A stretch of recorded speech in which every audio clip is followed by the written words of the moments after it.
How's it going, guys, and welcome to RC Cincy. Today we have the RC Cincy Extra segment where I feature products that I think that are cool, neat, or fun. I feature quite a few different products on this channel. I've had a cell phone, what else? An electric scooter, a taser, just a bunch of products that I think cool, fun, or different. So I actually came across this. A buddy of mine I work with has been at the company a really long time. Bought this and he sold it to me. He likes to, buy and sell stuff at flea markets and stuff like that. And he came across a gentleman that had this, got it, had it for a little bit, and then sold it to me. So initially, it had just a couple minor issues. The original gas line right here cracked and broke, and then the filter cracked as he was trying to fix it. So he bought really thick, like automotive, fuel line, and like a different kind of filter, but the fuel really didn't flow freely through it. It was kind of like it needed pressure kind of to go through it. It wasn't like more like a gravity or a motorcycle or scooter filter. I don't know what kind it was exactly, but it didn't work so well. So he had that, and then of course we were taking the spark plug off to clean it. He dropped it, it broke. It was kind of funny, but I trusted him. He told me it ran. I believed him that it ran. So I purchased it for what I think is a fair price. What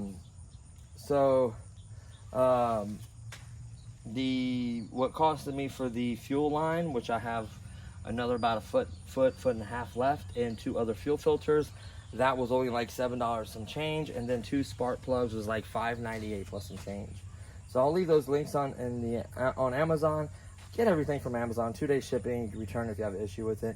You can literally find anything you want for this particular bike and kit. So of course it didn't come like this from the factory. This was a Schwinn bike, I do believe, 10 speed, and then someone did the 66cc, or known as an 80 kit on it. They're a lot of fun. So just to give you a quick idea, I'm going to leave some links in for the kits if you want to do this yourself.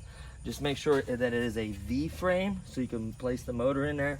I think a 26-inch or a 20, I think it's a 26 you probably want to go with, at least. I'm sure you can install it on a 29-inch bike as well. It can't have that fancy shock or anything. It has to have that nice clean V in there for you to set the motor in there. So honestly, the kits aren't bad. I've seen them as low as $109 plus shipping. I've seen them for $130, $140, and free shipping through Amazon. I've seen them up to about $200, depending on the size of the motor, the brand. If it comes up a little beefed up, or better parts or better quality, you just got to kind of factor that in. Honestly, I've seen a really nice kit, same black motor, everything like mine. I think it was about 150 bucks. And then of course you have to ride your own bike. I recommend getting a new bike for about 100 bucks, anywhere from 90 to 100. Cruisers are real popular to put them on. Honestly, I think they're great on a 10 speed. That way you have gears to pedal, assist the hill or whatever it may be, and you can also pedal with it. Plus the 66cc, or the also known as the 80, has quite a decent amount of power to where you actually climb some decent hills. You do have to pedal a little bit in the beginning to get the bike moving, and then you release the clutch and get it going, give it some gas. This particular kit, like I said, it's an older Schwinn. The paint's flaking, it looks honestly bad. I'm gonna have a remedy for that. There's not gonna be a video for that, I plan on stripping this frame. I plan on taking everything off, cleaning and sanding it. I have brand new paint already. 2 cans of it should do it. I'm gonna paint the frame again, make it look nice, and then put everything back together. Replace anything that's older. I may replace the seat just because it's starting to peel. These are comfortable seats for me, but they're just starting to peel. So luckily I have an extra seat. Anything else that I might think is old or wore out, maybe the brakes, or at least the brake shoes. Well, they're actually not that bad. No, they're actually not bad at all. I could just kind of strip it, clean it, readjust everything, make sure it's where I want it, how I like it, and go from there. So immediately, as soon as I put the fuel line on, with the fuel filter and the spark plug, pedal a little bit, got it going, popped the clutch, gave it some gas, it started right up. So I already trusted him on that fact. It started right up, no problem. Run really great. I ran it up and down the street and everything was kind of rattling and shaking because a lot of stuff on this gets loose from vibration. So make sure there's 12 pounds of torque on this particular 60cc. Recommends 12 pounds of torque. So you do the cross pattern tightening, 12 pounds. Just make sure everything was basically loose. Any little bolt or screw, it gets loose from right here or right here, you lose power and fuel economy. The gas cans are real notorious for vibrating. Just be careful. Make sure you have some kind of rubber bushings or some kind of piece of rubber underneath there, because when you tighten it and you tighten it too much, those little studs break right off the tank. So be careful with that. There are replacements obviously for this. You can literally get any part you ever wanted for it and upgraded parts as well. So that's what's really nice. You can get a better fuel tank, you get better carburetor with different filter on it, different throttle. You get the push style throttles. I mean, it's literally a better, higher output magneto and boot for the spark plug. You get different, better, high performance exhaust, carburetor. I mentioned that. Different clutch and clutch pads. You get different size sprockets for different top speeds. It's really endless. I could go on and on. You can get like stage 2, stage 3, stage 4 motors, different heads, high compression head. I mean, it just goes on. You get rings, pistons, sleeves. I mean, anything you name, you can pretty much get for this. I absolutely love just the amount of parts that you can buy for this. You get different chain style tensioners. I mean, you could just go on and on. So fortunately for me, like I said, I put the fuel filter and the fuel line and the spark plug in, started right up. I started running. Like I said, it rattled a little bit. I literally went through and tightened up even the fenders, the back fender. I mean, literally this little thing right here that holds stuff, your little basket or whatever you want to call it. Literally, I went over every single thing and tightened up everything, and nothing is loose or rattling on it. The only thing is the gas cap. It's tight right now, but once you start driving, it starts shaking and it becomes a little loose and it rattles like so. So I don't know if it needs another rubber ring to kind of tighten it up or what. It doesn't leak per se. Even if you slush around a little bit and make it a little bit of moisture or whatever around it, but that's about it. It doesn't leak anywhere from the fuel line or the motor or any seals or anything. I'm really happy about that. The 10-speed works great. I got this new wax chain lube that's supposed to keep dirt and dust off of it. I put it on there. I also put it on this chain. I don't know if that's gonna affect the clutch or the way the clutch works. I hope not. It's very important to have certain parts of this motor lubed properly. Just look into the basic magnets. It looks like it has some decent bell tires on it. Like I said, the brakes are good. They have nice strong brakes. The clutch feels pretty good. It has this little locking mechanism right here, like so. I may replace this part because it's kind of old and it doesn't lock as well. It almost doesn't get enough, like it doesn't, needs to honestly go in a little deeper and hold more of the clutch. Like it'll move, but you can still feel like the clutch is wanting to grab, and that's kind of can wear it. So the throttle feels good. It does have a press kill switch. You just press and it kills it, which is nice. What else? Being a 10-speed, you got plenty of gears for hills and everything. I got a little bike lock on here in case I go somewhere. I can lock it up. What else? And of course, wherever I stored it, I locked it up and make sure it's over something covered. Even if you got it like under a covered porch or in a shed or somewhere, I would still recommend putting a bag over the motor, keeping as much moisture and as much, freeze, frost, anything. You want to keep as much stuff off of it as you can. Climate controlled and dry is the best place for this. What else? And then I bought a couple other little extra goodies. This light right here is rechargeable. Flashes, multiple, or just plain solid, dim, dimmer, and then flashing, and then press and hold to turn off. Has a rubber little thing, you pull on it. It has a little USB plug. Once you remove that little rubber thing to the side, you push it back in, keeping that little port from rusting. I think they're like IP5 waterproof, so that's nice. Same exact thing, but for the back right here, usually these cool little rubber mounts, so they're very easy to take off and take them inside to charge them. You can also use like a little battery pack, put it on somewhere, run the wire to it. I mean, there's lots of ways, there's lots of different lights. These flash and they're very, very bright. There's one right here for a tail light, and then I want a headlight. Just in case it's starting to get dark, this right here will definitely be bright enough on the back of it to see, and then the same thing in the front, that way to avoid getting hit, maybe wear something reflective as well. Just be careful, of course. This is still considered a bicycle, so you can ride this in the street. Do not call it a moped or a scooter or anything like that, because it will try to have you have it inspected, registered, tagged, and have a license. So you don't want to use those. Or this is still a bike with just an assisted motor to help you assist a little bit. Anybody ask me, this is a bike. It's a motorized bike or just a bike. So has a little reflector on the front. Probably don't need that. I don't know where the reflector on the back is. Doesn't have any reflectors up. It has the reflectors in the rim, at least it does for the front, and I don't see it for the back. I think the back sprocket's 36 teeth. I didn't technically count them.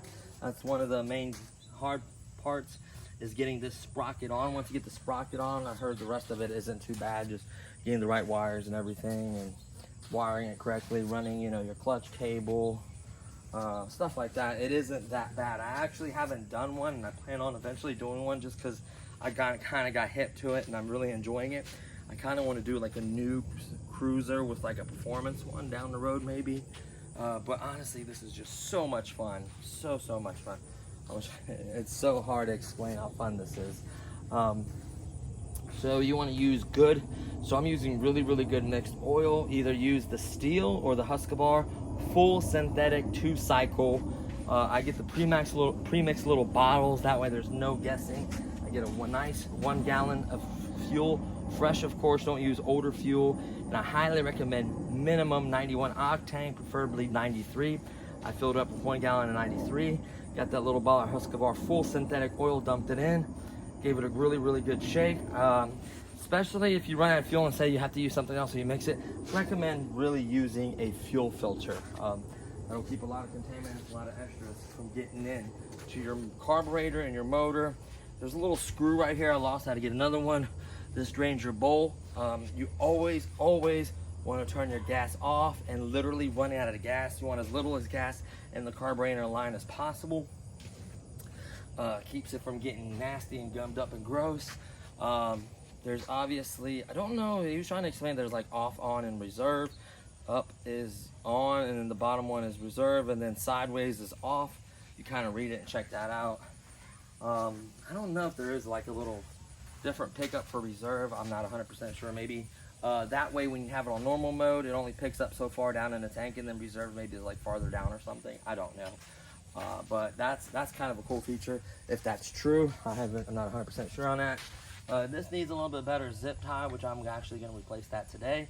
I'm going to bring it up just a little bit more so it's not too close to it. There we go. Tighten it up, plus that way it won't rattle or make any noise. Like I said, I kind of went over tightening everything. I just need to replace the zip tie. These wires are fine. I don't recommend leaving this out in the rain. I don't recommend riding it in the rain. Can you? Yeah. Especially the way this carburetor design is, with the pickups at the bottom, water shouldn't really go up into the carburetor. I don't believe so. But think about it. You're going to get the chain rusty. You're going to get every single cheap metal, because this is cheap metal. Most of these kits are made in China. The metal rusts like crazy. So I do not recommend riding this in the rain. But you can see all the fenders are nice and tight. Everything was just really loose on it. And what happens is these motors vibrate a lot, and it causes everything to get loose. So I just kind of wanted to give you an overview of this bike. I recommend a fresh spark plug. Take it off every once in a while. You see if you're running rich or lean. You can see if it's burning, burning properly. and stuff like that. You know, make sure it's gapped right. I recommend the Champion spark plug. There's a number on here. Where is it at? Yep, here it is. It's something like RC or, yep, RCJ6Y is the spark plug that I bought. I bought 2 of them for $6 basically. And then I would highly recommend getting the fuel tubing with fuel filters. I recommend changing this fuel filter at least once every year, maybe often. If you get 2 a year, I mean, think about it. I spent $7 for the fuel line and 3 of these. So in the springtime, I'm gonna run this the remainder of the year. Springtime, I'm gonna change that out. It's not a bad idea to take the gas can off. It's not a bad idea to unplug this right here when you're done with it in the wintertime and you don't think you're gonna ride it. Take that off and just drain all that gas out. And if you don't use it in your weed whacker or trimmer or blower or snow blower, if you have a 2-cycle, of course, snow blower, use that fuel, but don't let it sit long periods of time. You want fresh fuel in it. I'm gonna try it. I'm not gonna make any more mix. I should have enough for the remainder of the year. I'm gonna try to burn it all up. If not, get rid of the rest. And then make a fresh batch for spring with a fresh filter. I highly recommend that. Making sure everything is nice and snug, nothing's loose. There's a little pump primer right there. There's a little idle screw right there. And then this idle screw kinda, it has a, so there's different ways to adjust. I forget how you adjust the fuel ratio mix in here. I forget how you do that exactly. There's a way, obviously, of doing that. Let me think here for a minute. So here's your clutch. It depends on what style carburetor. I know there's jet ones. There's one that has that long pin in it. I think this is how you adjust the idle. So make it richer or leaner. That's how you adjust the idle. Make sure it can run an idle. I think stock is like 2 all the way in and 2 turns out. Don't quote me on that. Most typical weed whackers or anything 2-cycle is like that. About 2.5 turns. Consult your manual. Every motor might be different depending on the fuel you're running as well, the octane, how you mix it, 40 to 1, 30 to 1. Honestly, I just do the little bottles of the full synthetic. The chain, I've heard a lot of folks have problems with chain. Time generator, so far everything is fine on that. A little loose, but it works. I may run that up a little bit. What else? Have issues with clutch. Eventually will wear out. You don't want to be hard on it. You want to kind of slowly release it, make sure you're moving. You notice if you just try to gun it from a dead start, it doesn't have enough power. The bigger ones like the maybe Performance 80 or a 90, I mean, or a 100 or 110 can probably take off from the get-go. I've seen even folks kind of almost pick up the front end, kind of ride a wheelie. So it just depends on your bike, your setup. Obviously the back end, the smaller it is, the more pickup it has and the lower top speed, and then the bigger it is, the slower the pickup and the faster the top speed is. I kind of want the middle one. I'm hoping I have a 36 tooth. I heard that one's pretty good. What else? And that's it. Oh, and you also gave me an extra, I wouldn't say is this a magneto? I don't know. The spark plug boot, and then this little, I guess kind of like a coil or whatever. I have a new one of those. I won't say it's new, but I have another one of those. Let me see what else. Has 2 of these screws. I don't know what these ones do. These ones don't even have anything on it. There's one plate here with the nuts on it. Another one here. There's no rubber. I don't see any rubber. I should have put, I'm going to put some rubber piece mat or some rubber bushings in there. Kind of help with the vibrations. That's another thing. It's right on the frame. So as this is vibrating, this is causing this cap to kind of get loose. Like I said, I may do like a rubber ring or a different gas cap or some rubber, something rubber to kind of help dampen the vibrations going to the gas cap. So that's about it. So these bikes, like I said, you get a brand new bike anywhere from 90 to 100, and then a kit anywhere from $110 to $200 roughly. But there's one on sale right now, 66cc or /80, what you want to call it, for $150, and then a bike for about $90 to $100. You get it all off Amazon, put it together yourself, get the fuel, and you're ready to rock. The kit literally comes with everything but the fuel and the oil to go into the fuel to mix it. So yeah, let me see, I may raise up that seat a little bit, so adjust it to yourself, make sure everything is tight, the handlebars, the wheels, just especially if you buy it used, double check everything. Even a new bike, there was a lot of loose stuff on the kit I bought. Nothing wrong with it. It was just a lot of loose stuff. Tires were kind of really low. Well, they do that intentionally so you don't ride them in the store. Make sure you have the right tire pressure. And really, that's it. You know, these rims are a little bit on. I have a little some surface rust. You get some more polish, whatever. I'm gonna try to clean these rims up. If I can, I'll get new rims. Like I said, I'm gonna paint the frame. This thing is gonna look amazing. Whatever is older or peeling or cracking or breaking, I'll just replace it. It won't cost me much of anything. Parts are extremely cheap. Just to give you an idea, the carburetor's around $13. The new magneto, whatever this plug is right here, this whole piece, for about performance one with the throttle is about the carburetor with the new throttle is, I think, $40 for a really nice one. I've seen them as cheap as $13 for the factory. The spark plug and the little coil pack, whatever you want to call that, magneto, I think it was like $20 for a performance one that has a higher amperage, so you can like run lights or whatever you want off of that when it's running, of course. What else? I've seen all kinds of performance and different stage clutches, heads, literally everything. So I really love this. So what I'm gonna do is I'm gonna basically cut right here, and then we're gonna go out front, and my fiance is just gonna catch me running up and down the street a couple times, showing you some speeds. I need to do some kind of onboard camera. I think I might put a camera either on my hat or something, just to get you guys will ride with me. I am in the future video gonna use my little performance analyzer, and I give you an exact speed, not guessing like everybody does. I give you an exact speed. It's about this big. All I gotta do is throw it in my pocket, Bluetooth, keep my phone in my pocket, hit start, which will start recording, and it'll give me my top speed, everything like that. So we can get that for you guys. That'll be in a different video. This one's just gonna be showing you guys how fast it is just running up and down the street. Talked everything about it like I just did.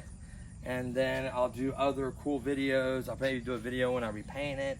Any other mods or anything like that, I may do a video on. We'll see how it goes and the response, you know, from you guys, how much, you know, if you guys enjoy this or not.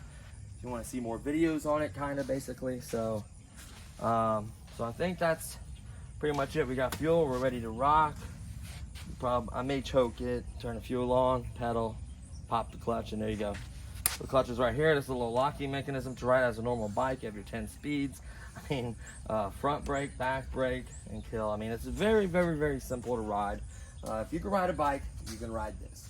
So we're gonna go ahead and do a couple runs up and down the street for you, and then we'll do lots of other fun and exciting videos for you guys soon. So stay tuned for that. Okay guys, so we're in the front yard. All you got to do is simply turn on your gas, flipping it upward, and then we're gonna go ahead and choke it, I guess. I can't remember if up is choke or down is choke. We'll try it both ways. Make sure the gas is on, and hold the clutch in, obviously, when you're moving, or put this latch in, however you want to do it. And then once I get a little bit of speed, I'm gonna pop it. It may take a second because it sat for a week or two, but I guarantee it'll start. So just ride it as a normal bike. See, normal bike. So I'm gonna get pedaling, and then all I'm gonna do is pop the clutch.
put in your clutch, lock it in, see? Throttle, and kill switch. Simple as that, guys. It's a whole lot of fun. So I recommend cutting the gas off, running it, just going like this, cutting the gas off, and literally running it. Once you cut the gas off, run all the gas that's in the fuel filter and the fuel line till it dies, and then put it up. That way there's not fuel in your carburetor or anything to gump up or mess anything up. And you guys saw, I literally pedaled, got it going, started to sputter a little bit, didn't even have the choke on. I forgot, the choke is up. So I started it with no choke, no problem. It's, of course, it's like 70, but it's been sitting out those cold days. This thing runs good. Actually, it needs a little more fuel. Give it another little, where is it at? I'm gonna give the thing another little turn out a little bit. Make sure it idles good. Make sure the engine is warm before you start tuning. And probably should let it run a little longer. Like I said, you can literally put the clutch lock in, take out a stand, and just have it running and just sitting there idling. So it's just so much fun. You can see no fuel anywhere, no fuel on me, no mess on me. As long as you just turn this off and on, and you shouldn't get anything on you. It's not messy. It's easy to ride and have fun. And you can select the gears. You can pedal with it and even go faster. It's a 10-speed, so it's geared really high. So it's just a lot of fun. You can help on hill if you wanted to. Going downhill, and I went, if you can see the grade, I went uphill about the same speed as I went downhill. So I'm literally limited to my sprocket, not the power of the motor. Like I said, it won't take off on its own. I may do that, but it'll kind of be hard on the clutch. You're better off just pedaling a little bit and then releasing the clutch and giving it some gas. I think that's gonna do it for this video. This thing's a lot of fun, guys. If you have, you can, some places sell them, but they want to charge you more. If you have, let's say Walmart, a Cruiser is about 90 bucks. Make sure it's a V-frame. Make sure it's at least a 26-inch. Spend anywhere from 90 to 100. I think there's one called a Roadmaster. It's like a 10 or a 15 speed. I can't remember how many gears it has. Called a Roadmaster. It's $90. Has a perfect V-shaped frame. It has shocks in the front. It has good newer butterfly style brakes. You know, the two towers that pull in instead of the old-fashioned ones. Brand new bike. And then get the kit like this one right here for $150 delivered to your house. Get you a gas can, some gas, 93 octane, and a little bottle, and you're ready to rock. Of course, knows a little bit of know-how. Just pay attention. There's, you know, tons of video online how to put these together. I don't need that video. Maybe when I strip it down to paint my frame, I'm gonna thoroughly clean it, strip it down, paint my frame, and then maybe put it together then for you guys. But other than that, I really don't need to do anything. Like I said, I just had to tighten up, fuel filter, spark plug, and ready to rock. So I highly recommend these. Honestly, if you buy this used from someone, I would not pay more than 200 no matter what. Honestly, I would never pay more than 200 bucks. I'll be honest with you guys, I paid 185 bucks. I spent like 13 bucks on parts plus the fuel, another few bucks for the fuel. So I don't know, maybe another 20 bucks. So just right at, like for the bike itself, I paid 185, and then I put maybe 20 something bucks in it. Obviously with the lights, I think both of these lights were like $8. That's a good investment for me to stay safe and not get ran over. So I'll maybe put 35 bucks or so in it. And the bike lock I bought previously for my other bikes, so it's useful to have one of these, especially if you go somewhere, bring one of these, chain it, that way no one takes it, and that's it. So, and you can put a basket on the front. This obviously can hold stuff on the back. You get bigger ones. I wonder if you could put like a twin engine, do a twin engine setup, like this engine, another one, and like the two-seater bikes with one engine here, and then like one clutch with the chain going to the other one with the other clutch with the chain, and kind of have one motor go on this side of the sprocket, one motor on this side. That would be insane. Have no pedals at all, just motors. Two twin 110s would do it, and you wouldn't even need any pedals. You just have little foot pegs or something, just keep them on there, and just, you could build one strong enough to where you can take off by letting go of the clutch and not even need the pedals. But it's nice because you run out of fuel, you run out of your reserve when in down position. I think the regular one is top, reserve is down, off is middle. So, you know, I don't know how to do that. I think they did the reserve, like maybe there's a tube that like your regular one goes up to like maybe like up to like right here, and then reserve gives you this much more, which I think they estimate it anywhere from, depending on your weight and the motor you have, 50cc consumes less, 80cc or 66cc/80 consumes more. So it's depending on your weight class, how mileage. They estimate anywhere from 55 up to like 95, depending on the size of the motor, octane, how hard you're on it, is there hills or coasting. Obviously, if you pedal with it and coast a lot, you can get easily 70, 75 miles. And it holds quite a bit. I only poured this much of my gallon jugs like this. Poured about that much of it, and it went to about right here. I didn't want to overfill it because I wasn't sure about the gas cap and anything because it was used. It hasn't really leaked. Like I said, it vibrates a little bit. It's a little bit of moisture around there, but nothing on me or my pant legs or anything. So I'm super happy, guys. Like I said, if you come across one or if you can build one, why not? Have some fun, you know? I'm like a 30-something-year-old little kid that has fun with RCs and lots of other stuff, and I'll continue to do RC Cincy Extra segments where I show cool products and other things that I think that you guys will enjoy. So let me know if you want to see more videos on this. I am going to do the little analyzer, giving you guys a top speed and everything, and I will be doing mods, and I'll be doing a paint job and lots of other stuff on it. So stay tuned for that. Tons of other videos to come, and hopefully you guys enjoyed this one, and I'll see you guys in the next one. Peace.